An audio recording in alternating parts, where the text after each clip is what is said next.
Goedenavond gemeente, hartelijk welkom in deze oudejaarsdienst. Ook zij die met ons verbonden zijn via de livestream. De collecte, de eerste collecte is bestemd voor de diaconie. De tweede is bestemd voor onze kerk. Lector is vanavond mevrouw Willy Vlug. Organiste is mevrouw Tineke Gredanus-Bruinsma. Onze voorganger is de heer Marco Roers. Ons intochtslied is Psalm 71, vers 1, 2 en 8. We zingen dit indien mogelijk staande. Dan wensen we u een gezegende dienst.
Laten wij op deze laatste avond van het jaar, te midden van het geknal om ons heen, stil worden. Stil voor God, onze Heer.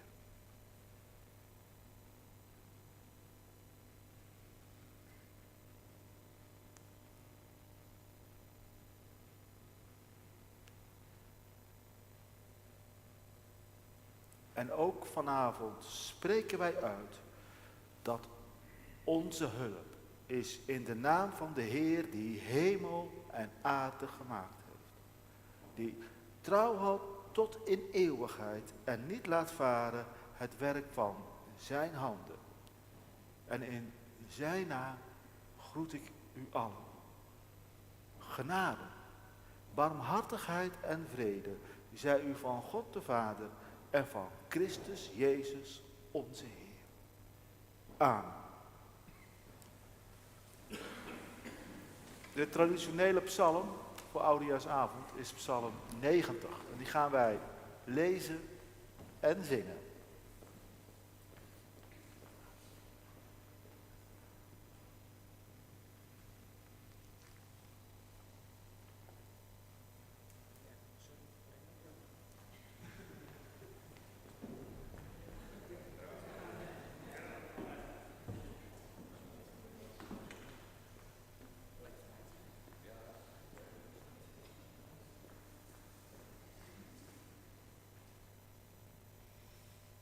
Hoor dan nu het woord van de Heer.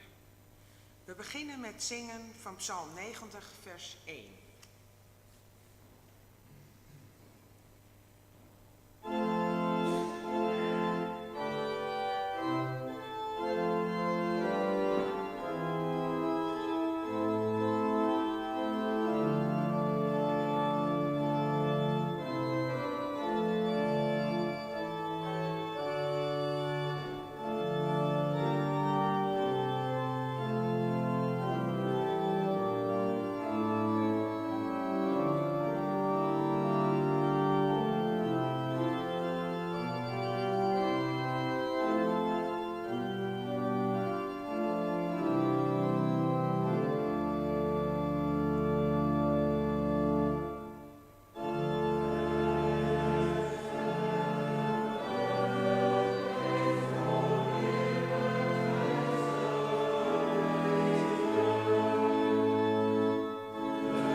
Wij lezen nu vers 2 tot en met 4. Nog voor de bergen waren geboren, voor u aarde en land had gebaard. U bent, o God, van eeuwigheid tot eeuwigheid. U doet de sterveling terugkeren tot stof en zegt, keer terug, mensenkind. 1000 jaar zijn in uw ogen als de dag van gisteren die voorbij is. Niet meer dan een waken in de nacht. Oh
Wij komen om door uw toorn.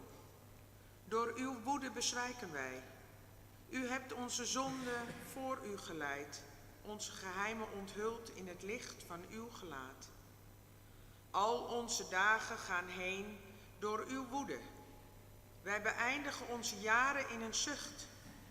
70 jaar duren onze dagen, of 80 als wij sterk zijn. Het beste daarvan is moeite en leed. Het gaat snel voorbij en wij vliegen heen.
Geef ons vreugde, vergoed de dagen dat u ons kwelde, de jaren dat wij ellende doorstonden.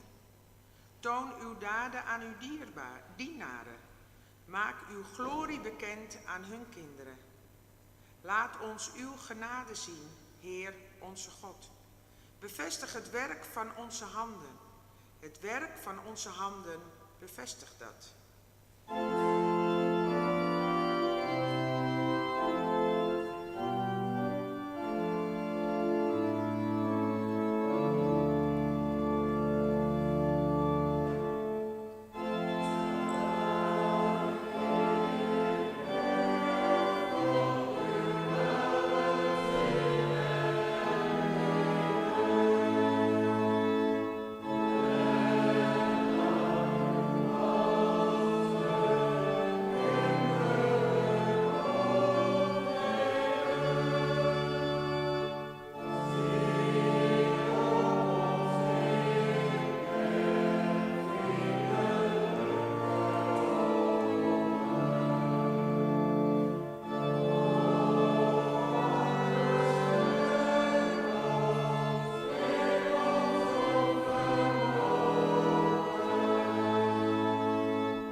Laten we bidden.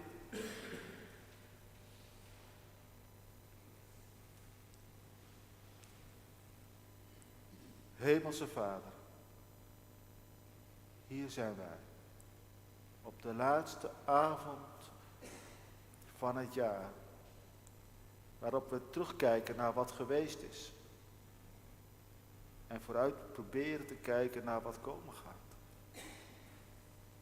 We willen graag de boze geesten van het afgelopen jaar verjagen. En velen doen dat met geknal. Maar wij zoeken u. Wilt u hier zijn met uw geest, opdat wij iets van uw aanwezigheid kunnen ervaren, opdat uw liefde ons hart vervult, opdat de woorden die hier klinken, dat wij daarin uw woord horen. Wees hier met uw geest, opdat wij weten dat wij van u zijn. Dit jaar, maar ook volgend jaar. Wees hier met uw geest, opdat wij geloven en ons aan u toevertrouwen. Dat bidden wij u. In Jezus' naam. Amen. De schriftlezing van vanavond is Johannes 1, de versen 1 tot en met 5, 9 tot en met 14.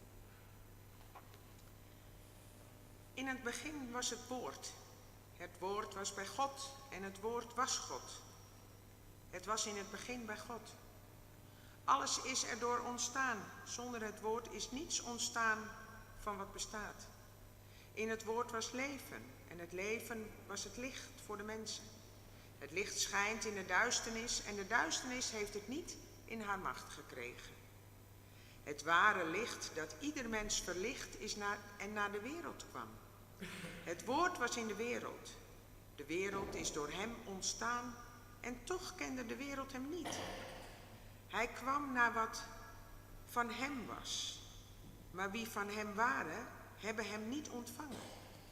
Wie hem wel ontvingen en in zijn naam geloven, heeft hij het voorrecht gegeven om kinderen van God te worden. Zij zijn niet op natuurlijke wijze geboren, niet uit lichamelijk verlangen of uit de wil van een man, maar uit God. Het woord is mens geworden en het heeft in ons midden gewoond, vol van genade en waarheid. En wij hebben zijn grootheid gezien, de grootheid van de enige Zoon van de Vader.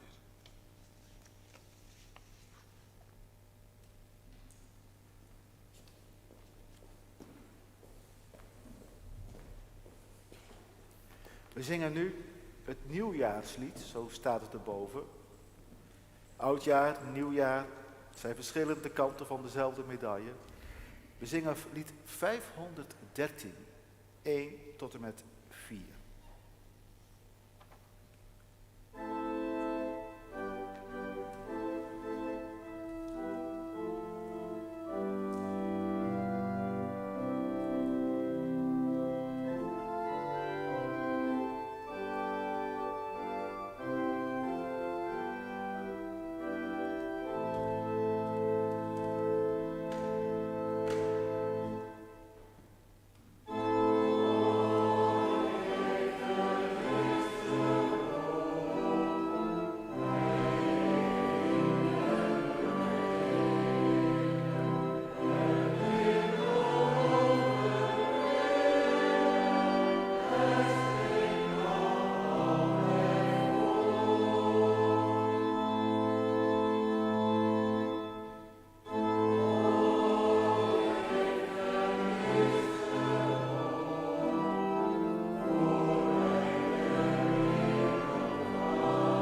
Gemeente van onze Heer Jezus Christus. Het licht schijnt in de duisternis. Zo staat er in Johannes 1. En het afgelopen jaar is inderdaad een jaar geweest van duisternis en licht.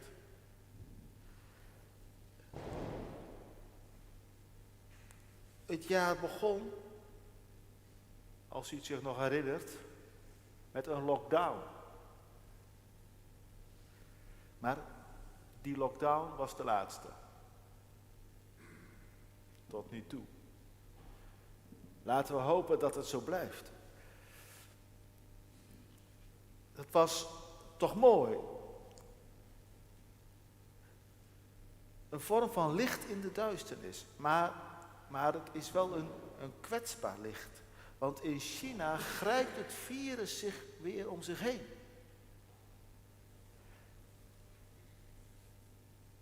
Maar tegelijkertijd, met het wijken van de virusdreiging, begon de oorlog in Oekraïne. Een invasie voor Rusland. We horen allemaal afschuwelijke berichten uit Oekraïne. En soms sluit ik mij daarvoor af. Zo monsterlijk wat daar gebeurt. Het is echt een vorm van duisternis. En het raakt ons ook. Het veroorzaakt die hoge energieprijzen door de boycott van de Russische energie. De inflatie brengt mensen in de problemen. En zo raakt de om zich heen grijpende duisternis ons ook.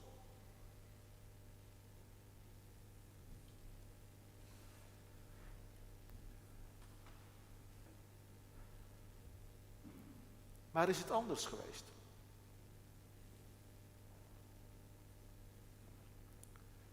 Er is toch altijd duisternis geweest? Wanneer we terugkijken naar de jaren 60, dan denken we terug aan een vrolijke, optimistische tijd. Dat denken we. Nou, vergeet het maar. Vergeet het maar. De wereld stond in de jaren 60 op de rand van een kernoorlog. De Vietnamoorlog. De vermoorde president. En zo kan ik nog wel een tijdje doorgaan. De jaren 70 met de oliecrisis. De jaren 80 met die enorme jeugdwerkloosheid. De jaren 90 met Srebrenica. De jaren 2000 met de Twin Towers. Er is altijd heel veel duisternis geweest. Ook in onze persoonlijke levens. Mooie perioden hebben zich afgewisseld met perioden van verdriet, van ziekte. Ook al hebben we het best goed vergeleken met vorige generatie, toch is er altijd duisternis gebleven.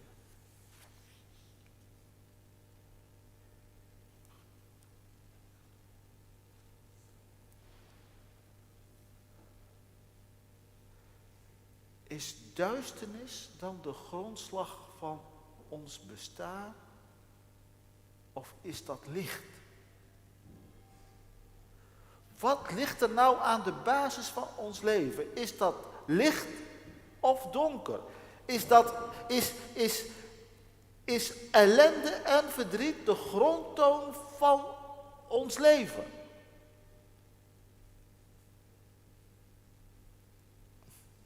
Dat is eigenlijk een vraag naar de oorsprong van alles.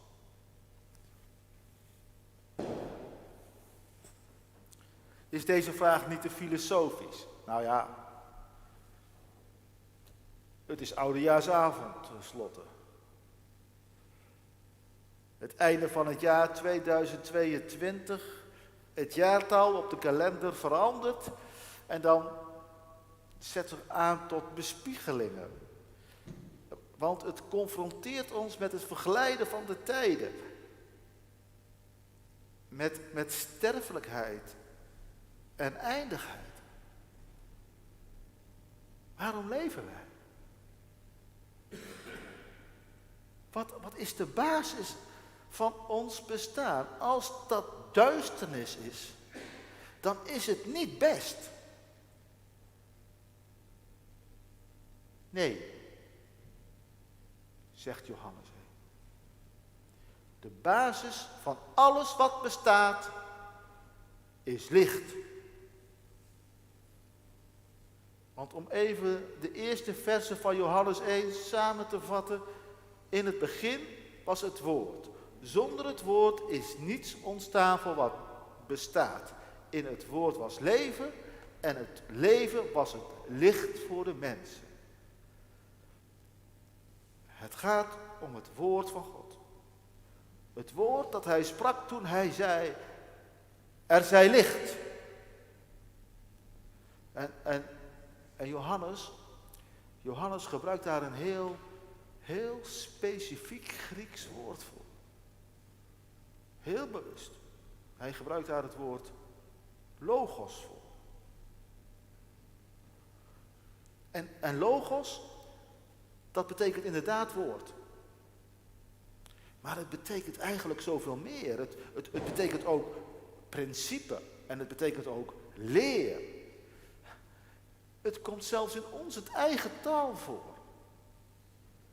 In woorden als biologie, psychologie en ook theologie.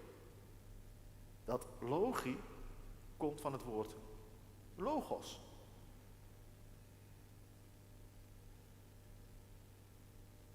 En hij gebruikt het heel bewust, Johannes, om te zeggen dat het woord van God de grondslag is van ons bestaan. En dat woord, dat is leven en het is licht. Het is het fundament van alles.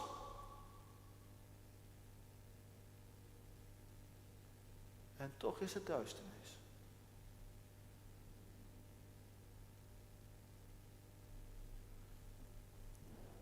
Maar die duisternis bestaat uit het zich afwenden van het woord. Het is het vervreemd zijn van de oorsprong van alles. Vervreemd zijn van de God die liefde en licht is. Een leven los van God is een leven dat geen leven is. Als Johannes schrijft, in het woord was leven en het leven was het licht voor de mensen, dan is dat een ander leven dan biologisch leven. Zo praten wij over het leven. Dan hebben wij over biologisch leven. Stofwisseling en al die dingen meer. Maar Johannes niet. Johannes heeft het daar niet over.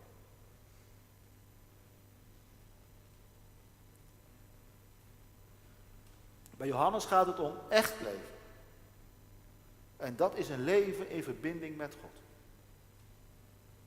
Want we kunnen heel goed biologisch leven zonder in verbinding met God te staan. Maar al het biologisch leven,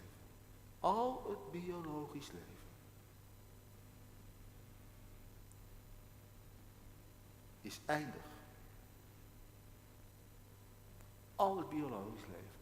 Het houdt op met de dood. Het verschijnt en het verdwijnt. Het houdt een keer op. Al het biologisch leven. En dan is het weg. Het verdwijnt. Ons biologisch leven verdwijnt met de dood. Sterfelijk is ons bestaan. De dood is onze laatste bestemming. Enkel biologisch leven is leven zonder God. Is voorbestemd zijn voor de dood Het is duisternis. Maar het leven met God is anders. Want hoe is God? God is eeuwig. En echt leven is zijn zoals God is. Dus je staat dan in verbinding met de eeuwigheid. Het is een leven dat geen verval kent. Een leven in het licht. Een leven in het eeuwig licht. En dat licht, dat schijnt in de duisternis. Het woord van de oorsprong van alles is namelijk zelf mens geworden. Dat hebben we gevierd. Vorige week met kerst. En eigenlijk is het nog steeds kerst. De 8 dagen van kerst zijn nog niet voorbij. Dit is de 7e. Morgen is de 8e dag van kerst. Vandaar ook nog die mooie kleur wit. In Jezus, schrijft Johannes, kwam het woord van God ter wereld als mens.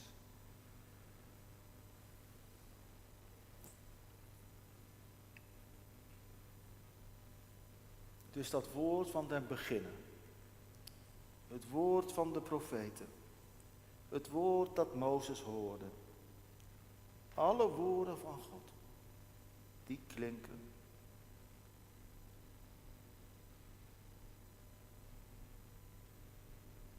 Dat werd mens. Kwam ter wereld als mens.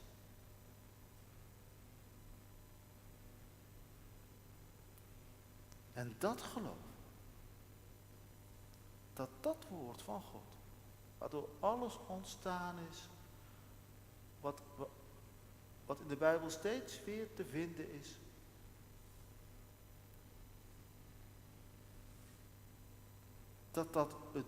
Dat mens werd in Jezus.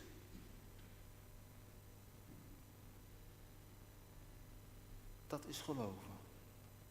Dat is dat woord horen. Dan horen we het woord dat mens werd. Weer in verbinding staan met het woord van het begin. Dat is geloven dat het mens werd in Jezus. Geloven dat Jezus het woord van God is. Geloven dat we in Jezus God leren kennen. Als we dat doen, dan gaan we echt leven. Dan zien we dat de grondslag van ons bestaan geen duisternis is, maar licht en liefde. Dan horen we de belofte. Dan horen we de belofte dat we eeuwig zullen leven. Eeuwig. En geloven, en dat geloven, is met dat eeuwig leven al een begin maken. Nu, op dit moment, begint ons eeuwig leven.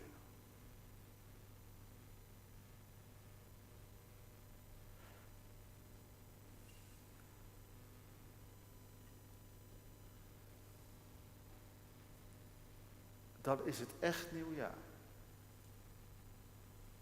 Niet het jaar 2023.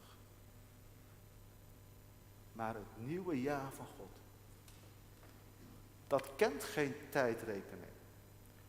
Daarin worden de jaren niet geteld omdat het eeuwig is zonder einde. En Jezus brengt ons dat nieuwe jaar. En het evangelie vertelt ons ervan. Het is het woord van Jezus dat zich door het geloof in ons bestaan werkelijkheid wordt.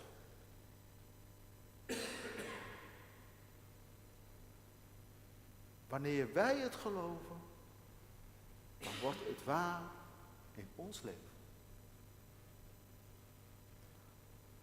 dan weten we dat het laatste woord niet is aan de macht van het oude jaar.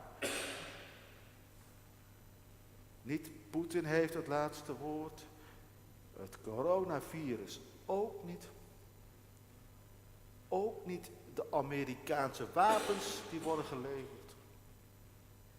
Maar het woord dat de liefde brengt in ons leven. Maar we ervaren de duisternis ook. En die zal in het jaar 2023 niet minder zijn.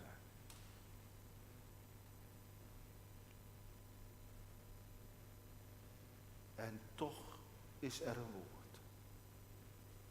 Een woord dat ons het licht brengt en weer doet leven. Het enige wat wij hoeven te doen, is het woord horen en het te geloven. Het wordt steeds weer opnieuw de basis van ons bestaan.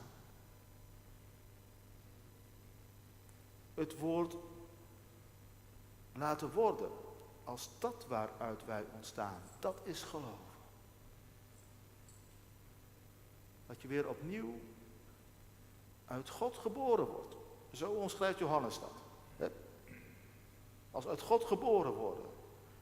Niet uit een verlangen van mensen of uit de wil van een man, maar uit God geboren worden.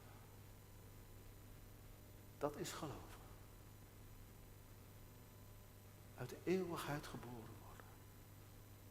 Voor de eeuwigheid bestemd.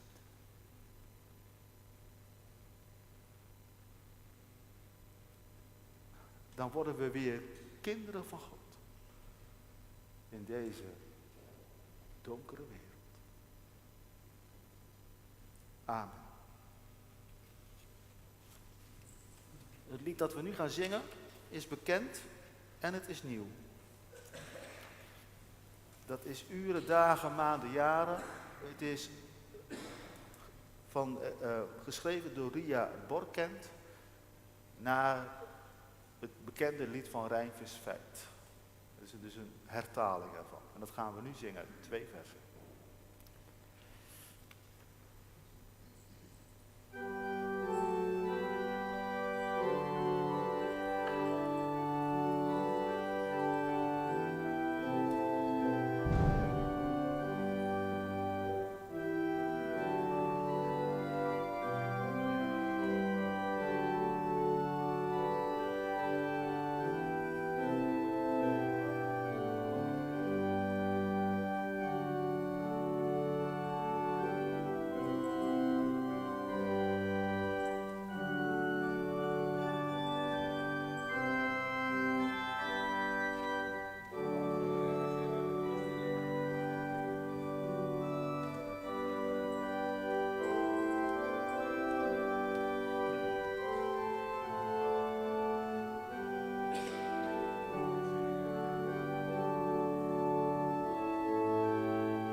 Laten we danken en bidden tot God.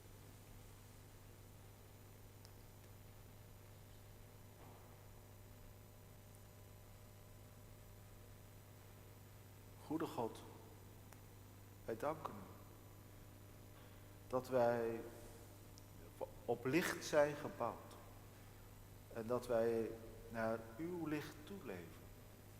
Dat het licht al kan schijnen in ons leven nu, door uw woord. Als wij dat geloven, dan wordt het weer de werkelijkheid waarop wij zijn gebaseerd. Geef ons dat geloof. Alleen u kunt het ons geven. Ook aan het einde van 2022, waarin zoveel gebeurd is. En nu we opgaan naar een nieuw jaar. En we weten niet wat daarin zal gebeuren. Geef ons geloof. Dat u bij ons bent. Dat u ons vasthoudt. Dat wij altijd van u zijn. Heel ons leven. Dat wij uw kinderen zijn.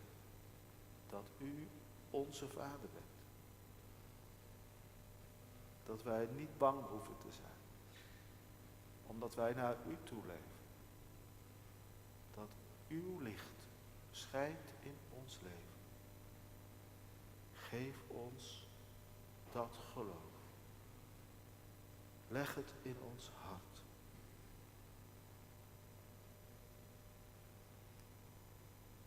Want uit onszelf lukt ons dat niet. Het is te groots. Het is te wonderlijk. Te onbegrijpelijk. Alleen u kunt ons dat in het hart leggen. En wij vragen u erom. Wij smeken u erom. Geef ons het geloof. Wij bidden voor onze wereld aan het einde van 2022. Met zoveel oorlog, zoveel vernietiging, zoveel wreedheid. Hoe kunnen mensen zo zijn? Dat ze niet lijken te geven om het leed van de ander.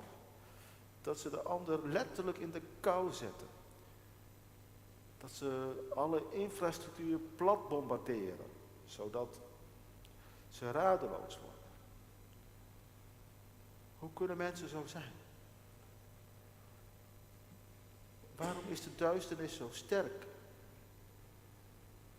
En we bidden u voor China, waar het coronavirus weer om zich heen grijpt. Goede God, wees toch met uw wereld. En help ons toch, ons mensen, om de goede weg te vinden. Want alleen kunnen wij het niet. Wij hebben u zo hard nodig. Ook in het komende jaar. Help ons. Blijf bij ons. Wij hebben uw wijsheid nodig. Wij hebben uw liefde nodig. Wij hebben uw barmhartigheid nodig. Wij hebben uw geduld nodig. Wij kunnen niet zonder u. Wees bij uw wereld in het nieuwe jaar. Wees bij uw kerk in het nieuwe jaar. U weet dat het niet gemakkelijk gaat in de kerk na corona. Dat veel mensen niet meer terugkomen. Dat we hele groepen dreigen te verliezen. En we vragen u, help ons. Wij zijn bezig met uw kerk. Help ons de kerk verder vorm te geven. Help uw evangelie te laten klinken hier in onze dorpen. Help ons daarbij. Wij bidden u voor de zieken. Mensen die afgelopen jaar door ziekte zijn overvallen. Door tegenslagen, door verdriet. Wees met hen en help hen. Wij bidden u voor de mensen die iemand hebben verloren het afgelopen jaar. Iemand van wie ze hielden. Iemand uit hun leven. Iemand die nu een herinnering is geworden. Wees bij hen. En help hen. troost hem en zeg dat het goed komt. Want we zijn op het licht gebouwd. De basis van het bestaan is licht. Niet de dood, niet de vergetelheid, maar u. Goede God, wees met iedereen en help ons. Wat wij op ons hart hebben, leggen we u in stilte voor.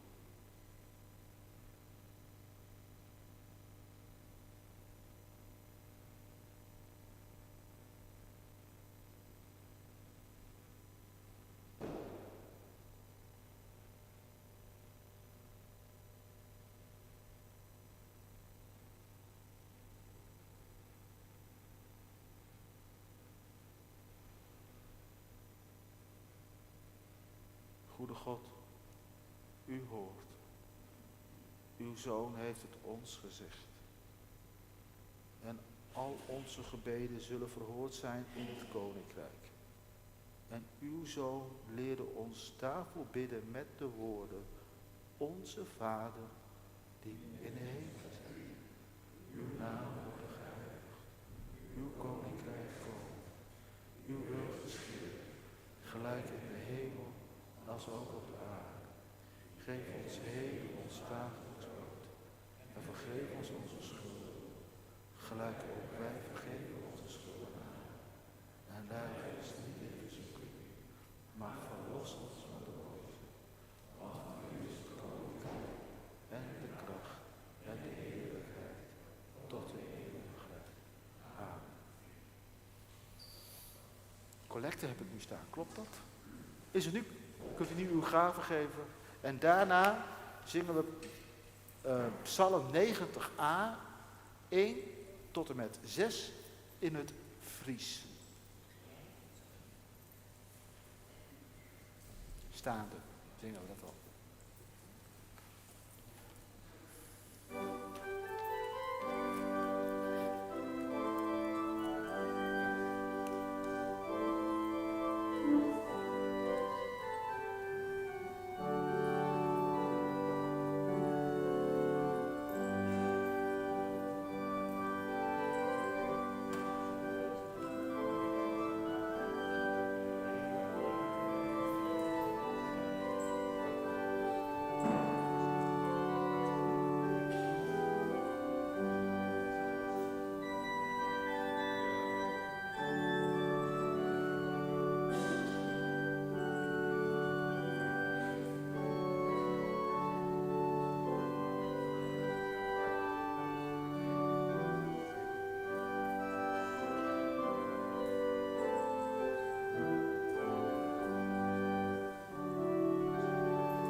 Dan gaan we nu het nieuwe jaar in.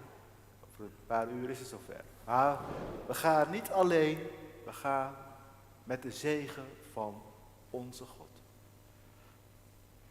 De Heer zegent u en behoedt u. De Heer doet zijn aanschijn over u lichten en is u genadig. De Heer verheft zijn aangezicht over u en geeft u vrede.